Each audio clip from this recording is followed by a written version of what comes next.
congratulations. How the feeling? Congrats. Maraming salamat. Thank you na nandito kayo at hindi ka had too much fun na wala din po sa towards the end. But seeing the support sa delivery sa kakaiba and their happiness is my happiness. Kanina with Mr. M, medyo teary-eyed ka na, no? Why? Kasi naalala ko lang na yung opportunity na nabigay sa akin ni Mr. M. It's very life-changing. So, talagang tinitreasure ko yung pagkakataon. Si Yan jam-packed ang Kia Theater, ha? Unang papakita. Oo, ha? Bad weather, pero ano sila na? Oo, kinabahan niya ako kasi parang sabi ko, umuulan, may storm, pero nakuha naman. Thank God. Na kayo, nakapunta kayo. So maraming salamat. Dahil mainit yung pagtanggap nila with the directors, our bosses, Kung binigay mo yung todo talaga, lahat ginawa mo na. Kasi nag-kiss pa kayo ni Kim. nakaawa ng isa. Usually kasi sabi niya ayaw daw yung mga kiss. Oo. Wow. Ano yun? Hindi siya rehearsed. Kasi usually kasi yung bilang namin dito lang. Nasulyo pa ng isa. Oo, nakanakaw ka ng isa doon, Sana ha? ko isang halingan. Oo. So what's next, Casey, after this big concert?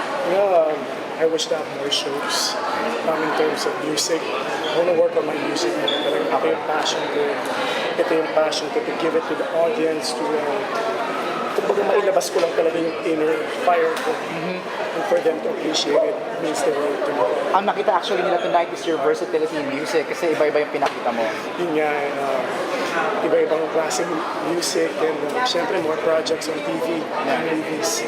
Yeah. He mentioned that kasi tapos na yung Story of Us. After a year, baka matagal na naman daw po nila bigyan ng panibagong series together with them. Hindi naman ang kalakaran, medyo matagal-tagal po ang hinihintay. Pero I wish na meron. Nakausap mo naman. Wala pa. I'm praying. But there's a movie. Okay. May pelikula na pero hindi ko pa po alam kung sino makakasama. So, ibang mo si Kim o ibang tao kasi? Yes, wala po kung sinasabi. Okay. Yung mga fans mo, grabe sabi ni Kim, yung iba galing pang States, umuwi ka nga. Iba po umuwi galing London, galing kung saan, Singapore. Ang daming pumunta. So nakakataba lang talaga yung puso na. Sometimes, ako kasi napakiramdam ko parang ano pa bang pwede ko ibigay. Pero yung support mo, Birthday mo na rin. Kailan birthday mo? July 12. Lapit na. Advance birthday What's gift your to. birthday celebration? Ito 21 na ako. Ah!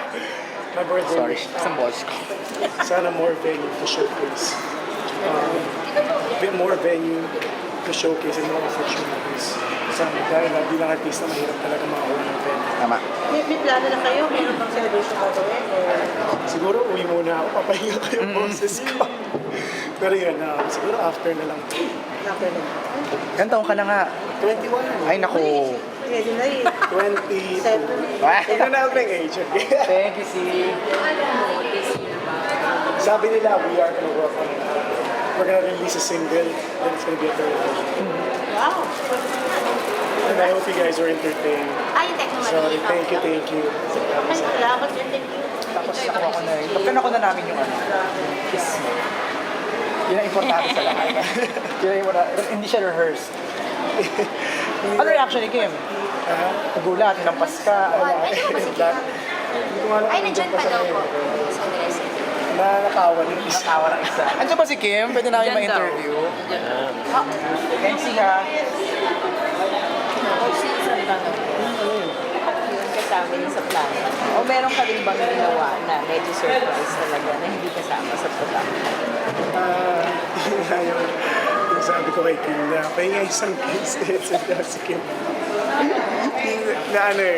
Siguro nagulat. Pero ayos na. Everything turned out the way it's supposed to be. O siyan, we didn't know na galing-galing mo pala mag-piano. Pwede ka na instant recital yung ginawa mo today. That's one thing we don't know about